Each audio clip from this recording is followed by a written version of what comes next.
Show me any rapper out with this much audacity. Hey! My advice to the young, show more tenacity. Run the city, we seen every single atrocity. Keep the F quiet, listen more and show ability. You streaming it on Spotify or copying it on Apple Music? I'm just happy more airheads embrace the music. So excited for my life and my families. My little girl growing fast, wifey looking mad covey. So many ways they try to break my will. I put in mad work, they can't question my skill. When the nazu genti umye. When you're born and nurture my money, my shiny bully, my name is Kwakodi, Ogadikwa Bloody. You get easily in the Manaka Gadikwa Modi. Welcome to Meet and Greet. Yo. Welcome to yet another episode of Meet and Greet, y'all. That's how we roll, y'all. Boom. The street edition. Sorry. See, I swore that I wasn't gonna do this. I swore, but shit, man. A swear word for the fans, for the culture. I'm ready to just I was like, you know that how they say the angel and the devil on the show. Like, don't do it. Both of them were like, do it. Don't do it. This is how you guys feel about my culture. So it's always a yo. That's nice. It's being lame. Let me update it for you guys. Please. Show me any rapper out with this much audacity. Hey! My advice to the young, show more tenacity. Run the city, we seen every single atrocity. Keep the F quiet, listen more and show ability. You streaming it on Spotify or copying it on Apple Music? I'm just happy more airheads embrace the music. So excited for my life and my families. My little girl growing fast, wifey looking mad covey. So many ways they try to break my will. I put in mad work, they can't question my skill. When the nazu genti umye. When you're born and nurture my money, my shiny bully, my name is Kwakodi, Ogadikwa Bloody. You get easily in the Manaka Gadikwa Modi. Welcome to Meet and Greet. That's how you do an intro. Yeah. So you see, we are both from Imo State, so we did it. We are both Igbo, so we did it. What's your claim to fame? I was here. I was here to witness it. Clip that, and that is going to be our intro Please. episode. Please, going forward. So, that's what we're saying. as they say, the man that needs no introduction. Mr. IllBliss, introduce himself. Oh, God. Yeah, thank you for having me on the show. Your energy is amazing. We're very So happy. for people like us that are old heads that have known you from back in the day, back in the day when Mode 9 was still there, King. you know? Yeah. So ahead, Zulu, do you know Mode 9? Yes, now. Zulu is not 12 now. But I am. I don't know Mode 9. I don't. Zulu I'm has Gen become Gen Z. Z. Please. Thank you. So one of the things that I find interesting about when we bring you rich people, because new music people are rich. They are rich uncles. cousins. Yes, the ones that we want to be like. So how y'all motherfuckers doing, man? How do you like on that side? So like, how do you guys? So like, when you look at how the industry has evolved, right? Yeah. I mean, I will talk about the acting part as well, but I'm just curious as to how do you, because you have spanned from the struggle to, it's like you have gone from the land of, is it Canaan? What was the Israelite journey? From the desert to the promised land. So how does that feel? Like over the course of the last decade or whatever? It's been crazy. It's the entire Nigerian music ecosystem has been it's gone through so much and is still growing. Yeah. I came from an era where you had to do everything yourself. There was no digital support. There was no TikTok. There was no Instagram. There was very little Facebook. I think at the point I was coming in, so you had to go to the radio stations physically. You had to push yourself. You had to struggle to get in to perform. Yeah. Rap was even like a taboo. Yeah. Yes. It was almost impossible for anybody to put you on because everybody was a pop artist or a high life artist. They just didn't want all of that. It felt foreign. It just felt foreign. They'll be like, you can't rap better than Snoop Dogg. You can't rap better than 50 Cent. So they always just found a way to just pack us by one corner. So as the music industry was evolving, the genre itself was also evolving and struggling and going through its own pains. But when I look back today and I see, like, this has been a summer Afrobeat. our boys are everywhere. They're performing in Portugal, they're shutting down the O2. In fact, O2 is like a co-hotel now. I know. Understand? They just shut it down everywhere. Anybody can go to Auto and shut Every it other down. weekend, 4 of us can just go in as the biggest rap group in Nigeria, and we will have mad fan base. I mean, and that sound is Not the crazy. chuku, it's not the chuku, it's chuku. No, we said we actually localize it now. Yeah, so it's just been awesome. You know, Bonner is doing things at Madison Square Garden. Madison Square Garden is WrestleMania. Yes. That's for U2. That's for Bono. It's Aerosmith, Jay-Z. It's not for Africa. I mean, Africa just got into the building, so it's an amazing time. But I also just sometimes reflect on the veterans, the people that also put together all of these structures that never get any mentions, you know, today. And you just look at it and it's like, you know, times, a sign of the times. So this is a question that I always ask people. Yeah. So, and I will tell you why I'm asking, and then so Alibaba, when he was on Wedding Party, used to call me and say, you know, it's because I love you people. What, 10 days I'm here. 2 hours, they pay me more. I don't know why I'm here, Sha. I don't know what Mo did to me, Sha. That was when he was shooting. 2 years later, he's like, Nas, do you know how annoying it is that everybody, when I go to America for, you know, he used to do those Alibaba in America. Yes. You said that they'll be calling me Bam Bam. Bam Bam. And you know, like, he's like, they're calling party name. Bam Bam, his wedding party name. Do you realize how many years? The same thing clearly happened to you. Yes. How did it feel? As Odogwu Maley? Yes, exactly. That literally, they fully renamed it. They've been grinding all this while as ask IllBliss. anybody under the age of 30 and they show your face, Odogwu Maley! In fact, I'm sure if they are watching this, when they're watching this, they'll be like, eh. So that guy that song. So he's a rapper. Nas, I have 10 albums. I've been putting out albums religiously, consistently. I have 10 projects. My last album was in 2020, Illy Chapo X. That was my last album. When I made King of Boys, it taught me a lesson in just when you think you've done so much or you've conquered whatever field you think you're coming from, there's a lot more. That new field is a totally different ecosystem. Yeah. I'm coming from my daughter's school graduation. It's a photo shoot every time I walk in. It's madness. It's been almost a year since KOB2 came out. And they burnt your body. Oh. And then they burn the body. Then you'd be like, oh my God, are you Maley? Oh no, I have to call my husband. He's a big fan. Babe, you don't know who I'm with. And I'm like, I hate attention. That's also another side of me. I don't want to shut down the room. I want to come in, do a transaction and just quietly leave. Yeah.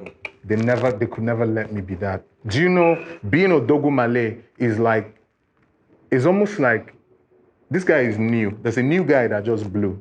And his name is Odogwu Maley. So I'm like, but what about my music? Hey guys, millions of streams later, albums later, they're like, bro. Forget that one, first of all. Let's focus on this guy. It's 2 words, bro. Kemi Adetiba. God bless Kemi. I mean, she just put me on for no clear-cut reason except that she saw a video. One of my songs called Bank a Lot. Yeah. She saw it, I'm like, that's the guy I'm looking for.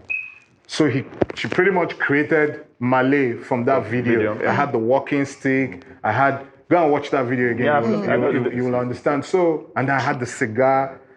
So she was like, Igbo guys, but they've never quite authentic. This is an authentic Igbo gangster. I said, okay. So she called me and she said she wanted to make the film, and I said, no, thank you. I'm not making the film, you know. So she's like, no. This is going to be a game changer. I'm not doing. And true to type, I always just wanted to produce films. I have a partner called Clarence Peters. Yeah. Okay. You know, so we ran Capital for so many years, and you guys are partners. I didn't know that part. Oh yeah. Okay. Yeah. If you will always look at all those videos, you see the Goretti Company and Capitol Hill Music. I am the Goretti Company. Okay. My wife's name is Maria Goretti. That's where I got the name from. So Clarence has Capital. So we started from scratch. He shot all my videos. Yeah. So even anything people know about me visually It's Clarence. Clarence pretty much sat down with me and we created Fino. So me, Oga Boss, gangster, you understand? Igbo guy, streets, blah, blah, blah, transactional minded. Fino is a combination of so many things, like tattoos all over. If you notice when he came out, he had tattoos on his body, he had the flaming hair. Yeah. Chidinma, petite.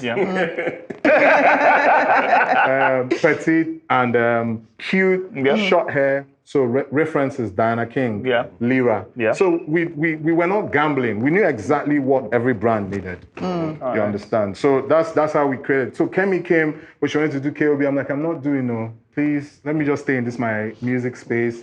I don't want to form my hand going to fame. Because I've seen some people try to do that transition, and when they failed, it wasn't funny. They nailed them twice to the cross.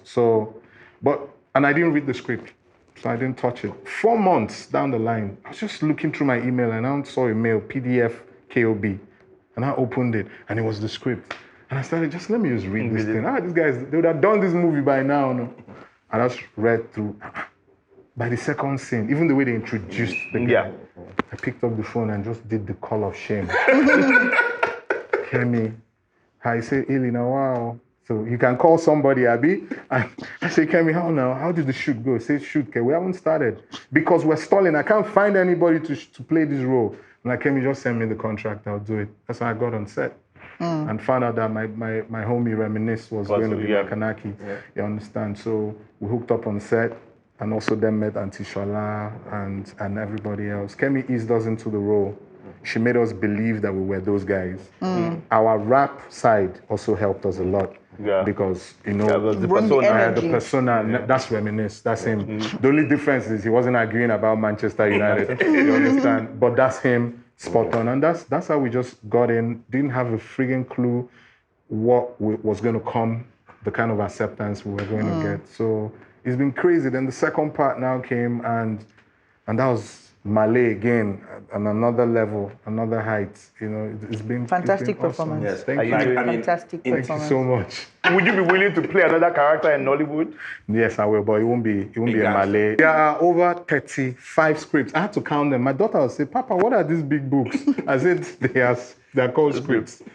98 of them. Maley, yeah. They want a gangster in the pink suit, in the red suit. There's one called Gangs of Malaysia. They didn't even know that those things are licensed to Netflix. So they're like, oh, you be Odogwu Maley. They were planning for me. They were planning sequels for me. No, Nigerians like typecasting. No. So if you play the character that people like, why change it? Yeah. Just stay like that. Stay there. So would you? I won't do it. So what do you want to do? In film. Yeah. What would you want to do? To be honest, I asked myself that question very recently. I don't want to be an Igbo guy. Definitely. Because I just want to try, I've been getting some training, because I won't lie, like when I did KOB, I was a greenhorn. I just, by the second part, I started to train. I started to get an acting coach, I don't like getting into things and I don't have a good grasp of it. So now I'm ready to do. And so what you mean by you don't want to be an Igbo guy is that you don't want to be a person whose personality is dominated by the fact that they are Igbo. Absolutely. I don't want to be speaking Igbo. Not that the character cannot be Chinedu. The character can be Chinedu. No, the character can be saying. Everybody like, it sounded initially like, you know what? I don't please. I feel like why is his name not Tunde? I feel like, it all starts with, I don't even have, it could be any tribe, but I think the Igbo, you know what helped me? First of all, I'm an Igbo rapper. Then, do you know how I made KOB? I had to go and sit in Amuo Dolphin. Sit down with the traders, sat down with the boys that live in Greenfield Estates, all those estates on that Apple Junction Road. Yeah. Those guys sit down and blow millions at one sitting wearing slippers. Like, they have shops in Alaba, they have shops everywhere. I had to adapt the lifestyle. I had to start dressing like them. Because they look at me and be like, but this one, it's like you're not well cooked. You're not really Igbo, but you're a Lagos Igbo. Wait till save you be saying they speak the language. When I started to sit down with these guys and I started to understand their mannerisms, now I started to understand why this one is Chidi Bangladesh, why this one is okay Arizona. No. Igbo guys have the fanciest names. You must give it to them. And your name is from where you hustle. Yes. Ada Kentucky. You understand? Ada Kentucky, you know. No, yeah, and that's it. That's how my people move. So just to answer your question about being Malay, it's been a whirlwind, and it's a different kind of buzz from music. And they have questions. Why did you offend Obana? You shouldn't have never gone back to the Makanaki when God will catch him, man. Then I have people from the streets that have been threatening me from KOB1. Baba, you fuck up. Oh. No come or jota. Oh. You know, Reminisce lives in Oguju. Yeah. No come or jota. Street level. They wait you, Baba. I'm like, God. I was just holding the script. CD, they break. Some people send me CD when they just broke one of my CDs. They shoot Makanagi away in the street. We're coming for you. I say, wow. Oh my goodness. I said, okay. Don't make me write the movie now. I'm like, okay. Like this is good. Like, I mean, I'll show it to Kemi. Kemi will be like, who are these people? I said the same people. Like people call you from Malaysia, Indonesia, Thailand. They're doing watch parties. Odogwu Maley. Yeah, they're like It's a representation. Malay, they can't kill you. Why we can't wear suits now? We can celebrate. Which can tell that, wave down your producer. I'll send that money. Better revive you. I said, but are you not watching it on Netflix? That means it's out. Yeah. They said, we'll redo it. They flew in. Some of them flew in. Let's reverse it. Okay, so we won't do Odogwu Maley. Let's do another. So everything. I said, is this what I mean to you guys? Is this what I'm about? Nigerians love same way that. Precious Ozokwa is the weekend step. Anywhere she but it goes. did a lot for me, open up doors for me, got me endorsements. It's like miraculous stuff for me, and I can't. I'm thankful. Trophy, which the beer brand? It's Hero. Hero. Yeah. Hero. It belongs to the same company. Yeah. Trophy Hero Budweiser. Yeah. No, but you know, as they say, you can never pay your parents back for what they've done for you. So the only thing you can do is pay it forward. Yes. And you are a shining example of paying it forward. So how does that feel, like that part of it? So I think we need to explain that part because some people may not know. Why do they not know? That you're responsible for Fino. Yes. Well, God was, then I put me in human form. Yeah. Like I never wanted to be an artist. I just wanted to own. Yeah. And I always We're going to talk about that. Yeah. Really? Unpack it. No. Yes. Absolutely. Yes. Okay, so I'll take you guys a little bit back. I grew up in the Southeast, in Enugu specifically. I went through all levels of education out there, then got to University of Nigeria to study political science and international relations. I was a law reject, actually. I couldn't make the cutoff that year. Yeah, I'm proud to say it. Yeah, so, but eventually when I got the cutoff to go to law my second year, I walked into the class and saw the room filled with people dressed in black and white. Typical law colors, and I said, this is not me. I'm never going to do this. It's too boring. And I walked out. So, and then I went through University of Nigeria, which is where I actually found hip hop music and started to rap. And I did a lot of epic things in school, and then graduated and came over to Lagos for youth service. So, Okay, so before you jump forward, tell me about those university shows and how many times did you almost die going to and from a show? Because anybody who is in that university, whatever scene, they've almost died at least once. oh yes. So tell me your own before you jump forward to youth service in Lagos. Okay, so for the uni shows, first I was one of the very few guys that could rap. Like I could rap on instrumentals. I wasn't miming. Yeah. So then you come out and they say, oh, that's Patra. That's Patra from sociology. And then that's Ify from, let's say, mechanical engineering, but she's Celine Dion. Yeah. So when you came for auditions, these are the kind of things you would hear. So I was the first guy that would come with an instrumental tape and rap over it with his own vocals. So it gave me a lot of local my notoriety grew because I could rhyme about everything in school. I could talk about the girls that were fronting on us in Bello Hall. Yeah. I could talk about the girls that didn't have water to take their bath in Isakaita, but were looking so dope. Much respect to the women and the queens. I'm not disrespecting them, but school was madness. Then all the cult boys want to drag me in at some point or the other. So I made an anthem for them so that they could be happy. Just leave me alone. Yeah, so just leave me. I can't do this one. I'm really, he says he's a musician, leave him alone. So I'll rap about this gang and be like, you guys are the dopers. And I'll rap about this gang and say, let's just unite and just be one big gang. And they would just be like, yeah, I like this guy. And that's how I coasted through school without any major crisis. Resources to get yourself, keep yourself alive. Just to keep myself alive. And then I used to do a lot of freestyle battles. Today you're battling in Zig's Flats for the amounts were shameful. 215, 2 grand. You just see two guys going at each other, cussing out their moms, their families, you understand, their grades, you understand. So I went as far as getting some guys' grade sheets and holding it up. I'm like, how can you guys listen to this dumb weight? This guy even failed GS 101, and everybody starts to laugh. Like, so it was such a sport in school. So that's where that battle rapper mentality came from, you know. And then every now and then in between, gunshots will bust out, and there'll be some violence at the shows. Yeah. Maybe some cowboys came and they came to collect some money and they hadn't been paid, so they all lick shots in the air. Everybody stampede. Everybody would take off. But I mean, fun times. It was fun times, and school was good. Yeah, school was good. Yeah. And then Lagos for service. Did you walk it, or did it just happen to? Oh no, I walked it. Again, I'm proud. I'll say a lot of proud things on this show. No, it was proud to walk it. No, I had to walk it. My parents had a grand plan that was going to destroy a part of my life. they wanted me to serve in Enugu.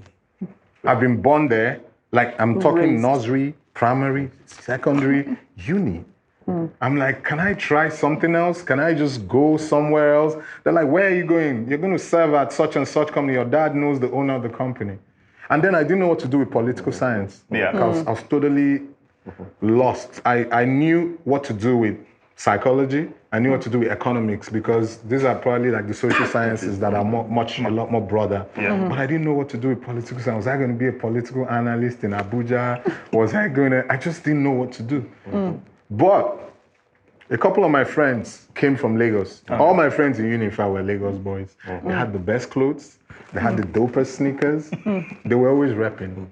They also came back with music. So every time they would come back, they would do tapes, record tapes from Ray Power. And just... I remember those days. Yes. And just play. And it was while listening to those tapes that I heard Tribesmen. Yeah. Okay. Whether you like, I heard it, and I heard all the legends, everybody from Tony Tetsuila to Remedies, and I said to myself, I needed to go into this space and try. So I found a way to walk my service, you know, and my parents didn't know. So when I brought back my results, I told my dad I'm going to Lagos. I just came to, I had it 2-1. He said, you're going where? He didn't even ask me about the grade. He made such a big deal about, I hope it's a 2-1 or nothing. If you're lucky, I'm not even talking first class. In Igbo, it means you guys are not brainy enough. Not brainy, you know, so... And I kept telling my mom that I'm just so happy my dad is not like an engineer, or he was just a pharmacist, but he had so much, he emphasized so much on education and grades. And I'm like, we're just so lucky. If this guy was like maybe a nuclear scientist or something, he'd have been hanging upside down. You understand? So eventually I walked and I came over to Lagos, and I got to the Yanopaja camp, and I was number 7,057 that year. Yeah, I can't forget. I don't understand. What year was this? This 2000 They hadn't started doing batch A, batch B, batch C. It was one batch. They used to beg people to stay at home. Yes, it was one batch. Yes, I remember that, yes. Yeah. And that's when Wow. So what was that like? It was madness. Hunger because Games.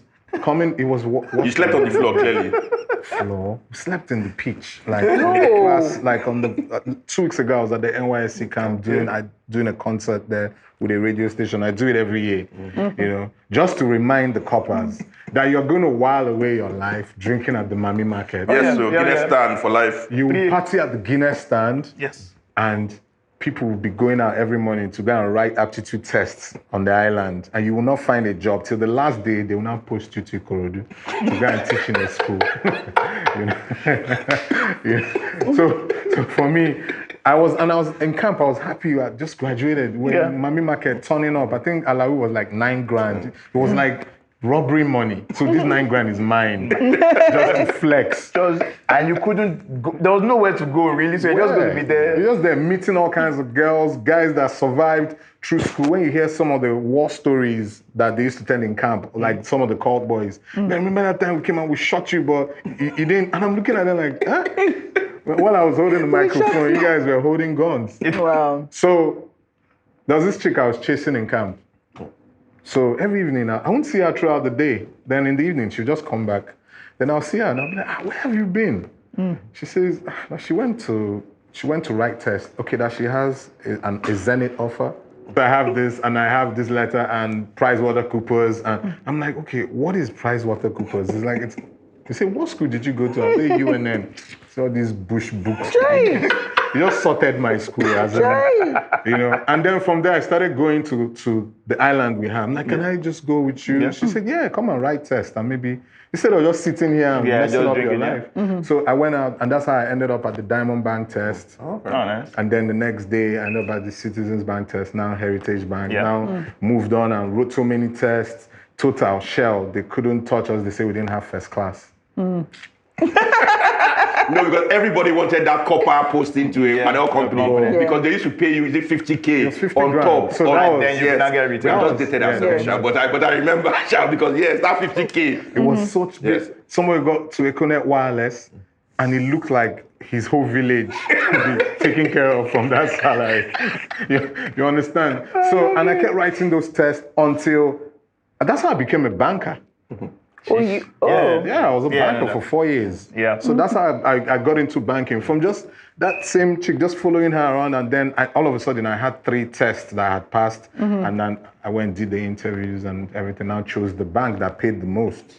Of course. I mean, that's as anyone should. And just went in and started my youth service. So from a night bus coming from Enugu, I ended up in NYSC camp, and the next chapter was a bank on Amadu Bello Way in oil and gas and institutional banking. Stuff I had never learned. That's where I landed, and that's where my career started. So you were doing that on one side and then rapping and rapping? I was hiding and rapping because you can't rap, because my bosses were corporate straight-laced geeks. All those guys used to laugh at in school. I always tell people the geeks will take over eventually. So all this gra in uni, you understand? All this, the geeks come in and they run things afterwards. So my bosses were, I'll tell you guys a funny joke. So because of hip-hop and how much hip-hop was influencing me, I used to wear a lot of baggy jeans and Timbs. To work? Yeah, to work on Fridays. Dressed down. Dressed down. Instead of native. Instead of native. So my bosses called me one day and said that we're concerned. So my real name is Tobe Chukwu. So I said, Tobe, sit down. We're concerned about your dress code. Like, you dress like you're homeless. So I'm like, you have a home? I'm like, then I looked at it. Those teams, I bought them from Land of Plenty. Yeah, LOP. Shout out to LOP. Yeah. That year, LOP was, all my music on Kofaba. I could have bought this crisp, like brown New York Timberlands. And I thought, butterscotch. Yeah, it was deeper, a bit deeper than butterscotch. It was quite rare. And I walked in, everybody's looking at me like, why are you wearing a lumberjack shirt? Do you work in a construction company? I didn't care. I said, but I'm doing my job and I like this clothes. He said, and I asked my boss, I said, you want me to dress like you? And Aki, you want all this check shirts, khaki pants, tie. No, that's Friday. Loafers or something. I won't wear it. It's boring. Business casual. Business casuals. He said, but there's a dress code here. I said, but this is also a dress code. So I made sure that I always made sure that on the job, I always delivered. Sometimes I would leave the office 11 p.m. just studying credit files, because oil and gas was a lending department. So I was reading all the files on lending and how risk management lends, and how you mitigate loans, how you secure loans. Then I did a little bit of HR, a little bit of treasury, a little bit of commercial banking, retail banking. So and in all these periods I was rapping. I was just rapping, but could never make noise about it because nobody would accept. So when did they find out? Did they find out? You just left. Oh, you left before? They did cookies. I started changing banks. When I got retained, then I'll go take all my clients, because all of a sudden my bosses knew that I was capable. I was just came with that Southeast blood. I don't know what it was, but I just wanted to learn everything. What is an overdraft? What is a treasury bill? What is a lease? How does it work? So I started teaching and my bosses would never teach you. They would say, go and read that file. Read that file. That guy owes us $1 billion. That's why our balance sheet balance sheet looks like crap. Yeah. So check that. So I started to write credit memos, lending to customers. Then I'll spend time in risk management, reading up all kinds of businesses and the kind of loans that you need to match it with.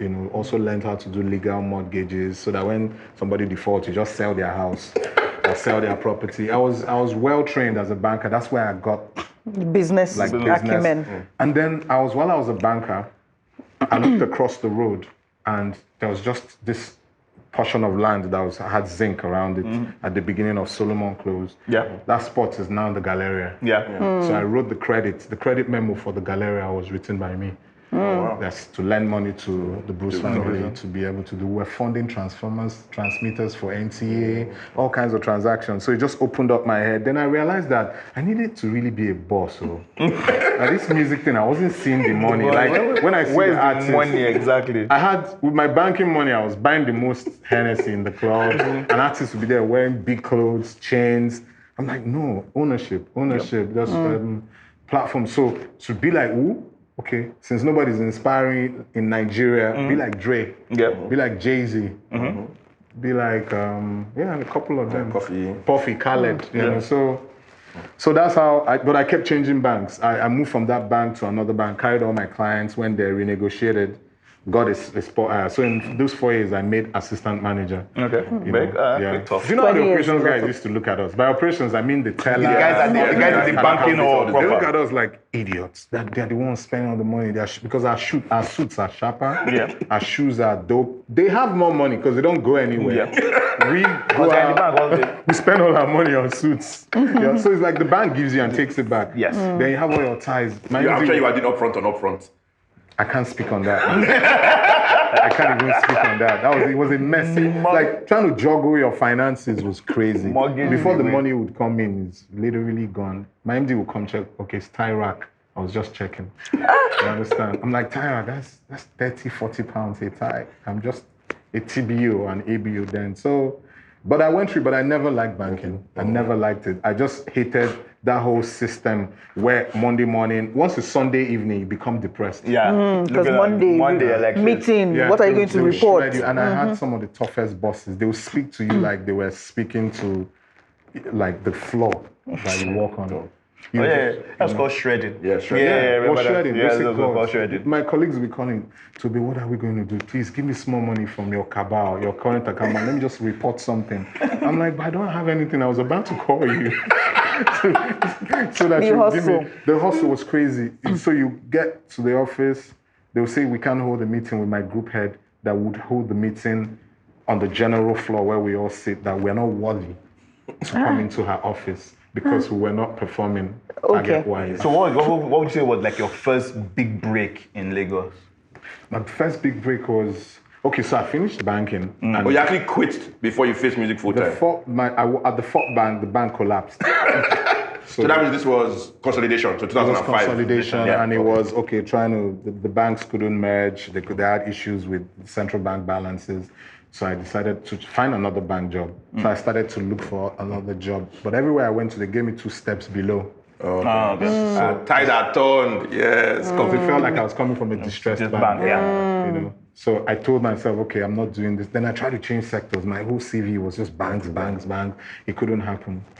I just left it. Once, I'd have gotten into advertising. Okay. Once. You have done well in advertising. No, I would have, because all my friends just looked like you guys. Everybody was cool, wearing nice sneakers. I'm like, this is my environment. I hate these ties.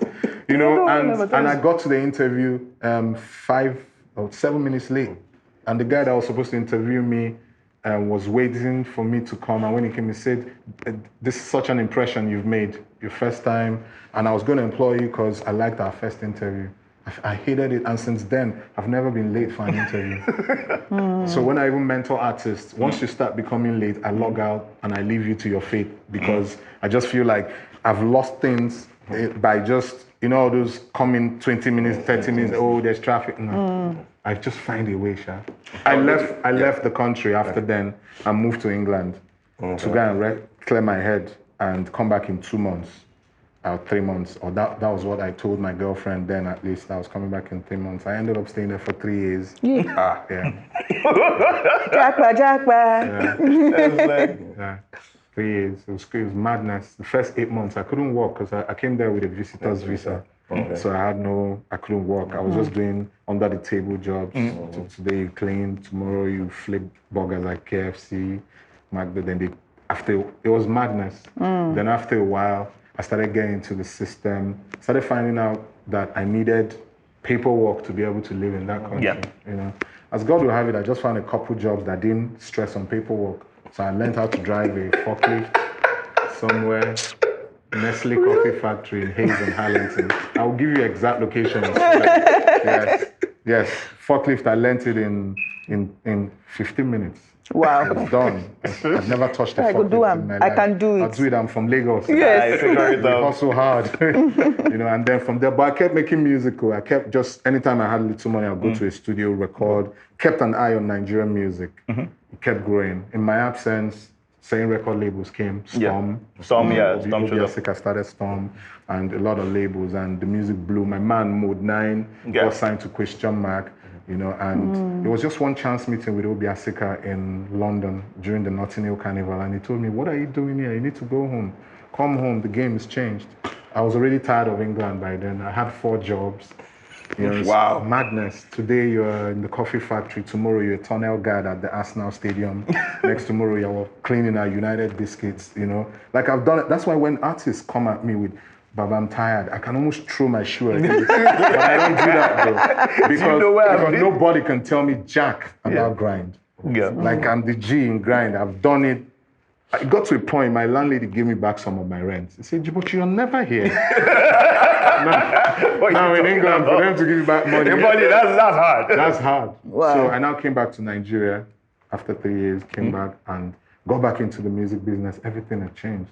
And that's when I recorded my next batch of songs. First one was Okwa, that Igbo boy, chilling in the club, buying drinks anyhow.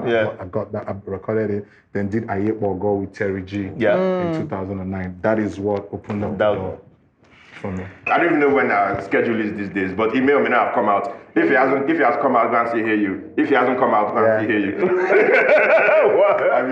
What kind of endorsement is that? So on that note, we have taken up your time. You're an awesome guest. Thank you so much. Yo. Sorry. Oh God, no! You knew I was gonna do it. The hip hop edition. Yes, so best believe. All right, guys. Thank you so much. Love you guys. It was amazing, man. Had so much fun.